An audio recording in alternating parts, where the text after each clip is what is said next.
do a behavior autopsy. This is the type of information I'm given before I meet the child if I don't know the child. So let's see. Age 7, behavior, screaming, throwing things, ripping paper. When? More like when not. Teacher thinks it's defiance. All right, let's diagnose what's going on. Okay, so it is very vague, but that's okay. We're not going to do any labeling. We're just going to figure out what the behavior is responding to. So let's look at the case. These are questions that I look at so that I can get more information about the behavior. So where is the behavior happening? This is a case from a teacher. So it's in the school. This is the gen ed teacher. It's in the gen ed classroom. When? Always? I don't know. It did say when not. So I'm going to need more clarity on that, but we do know the behavior is a lot. I need to know what happens before the behavior. So things like, did the child make a mistake? And that's when they ripped up their paper. That's when they threw a pencil. Was it really noisy in the classroom? Was there a lot of movement? What was going on? Were they prompted to clean up was it a transition, a specific transition? What happens before the behavior is really important. And response. What did you as the adult do after the behavior? Did you just ignore it? Did you use a lot of negative prompts like stop, don't do that? What were your redirects specifically? Or did you just list the expectation? It's helpful to know how you responded. So all of these questions, when you're looking at your own child's behavior, your student's behavior, think of these things. You'll start to see a pattern likely. Okay, so I'm going to think of three things. Transition. If the behavior is happening during a transition, I don't think won't. I think can't yet. So here's some hidden factors that it might be a transition. If there was no warning given, if there's a lot of verbal prompts being given, if there's a lot of noise or movement in the special education world, you'll hear there's some sensory processing issues. And if the transition happens after they're frustrated due to increased effort, or an example might be they've been working really hard on the science project that they are building a house with popsicle sticks. And it doesn't matter if you're finished or not, it's time to clean up. You have to go to your specials. It's time for gym. Bam, they have a really big behavior. They were working really hard on something and now it's time to clean up. If it happens after they made a mistake, the mistake isn't the problem, the feeling is. Some hidden factors that it might be they're having a behavior because they made a mistake is they have low frustration tolerance. A lot of it, they're really easily frustrated. Fear of being wrong. I like saying fear of being off because then I can abbreviate that to FOBO. I think it's funny. Shame response, or they're a perfectionist, or maybe they have anxiety. Redirects. If it happens when the child's constantly prompted, I look at the adult's behavior just as closely as the child. So why is the teacher prompting the adult? Why is the teacher prompting the student over and over again? Do they think they can't complete the task on their own? What's going on there? Hidden factors, the child's learned to wait for adult intervention, so they're not getting started until the teacher tells them to do so. There's too many corrections. It might feel overwhelming or controlling. They're starting to escalate with repeated demands. All right, so here's the actual helpful part. What do we do? What would I give back to this teacher who gave me this case file and say, here's what you here's what I found. Here's what you actually do. So if I were to diagnose this as a behavior that's occurring because of a transition, I would need to have this teacher train the transition.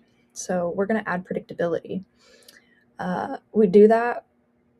My number one recommendation is a timer. I put that in nice, pretty colors there. I have a timer in my classroom, and a lot of my kids don't even struggle with transitions. I use a timer for everything. The kids listen to the timer better than they listen to me. And in fact, I have a saying: the timer tells you it's time to clean up. I don't tell them it's time to clean up. The timer tells them. Timers are great. You can reduce verbal prompting, give them 1 cue, not 5. Oftentimes, they're not even listening after the 3rd or 4th cue. Practice the transition when the child is calm. So repetition is really good when you're practicing transitions. It might just be a long and hard transition for them. It might be too many steps in the transition. So practicing that over and over is going to be really helpful, whether it's school or whether it's at home. Maybe like bedtime has a lot of different transitions built into it. You have to put your pajamas on. You have to brush your teeth. You might read a bedtime story. 2 of those aren't preferred. The bedtime story is fun. Maybe you just want to get to the bedtime story. Like, there's a lot of transitions built into that. So practicing transitions is really helpful. Another way to train the transition is to reinforce following the transition, not just completing the task. So an example of that, if you were in the school setting and the expectation is to clean up before you transition to get in line, it's really good that you follow the expectation of cleaning up, but the transition is to get in line. So reinforce following the transition, not just the expectation. The child needs to do both. And you can see how that's kind of challenging. Cleaning up is a hard enough task in itself. You also have to get in the line. So you need to reinforce both of those. All right. What do we do if we see behaviors mostly when they're making mistakes? We need to teach safety before skills. So normalize these mistakes out loud. We got to teach the kids, hey, that's part of learning. Reduce the public correction. If you notice that when you're saying that with a lot of people around and that's bothering the student, take them away, and you can do this one-on-one. Offer choices for fixing errors. An example of this would be with my kiddos, we have a problem with erasers. So they go away really quickly. Kids do a lot of erasing. And then sometimes they erase so hard that it rips their paper anyway. And that's what causes their frustration. It's not really their mistake. It's the pencil's mistake. So I offer, you can just cross it out. You don't even have to erase. Cross out your mistake. That's a choice for fixing an error. You can also teach scripts for coping.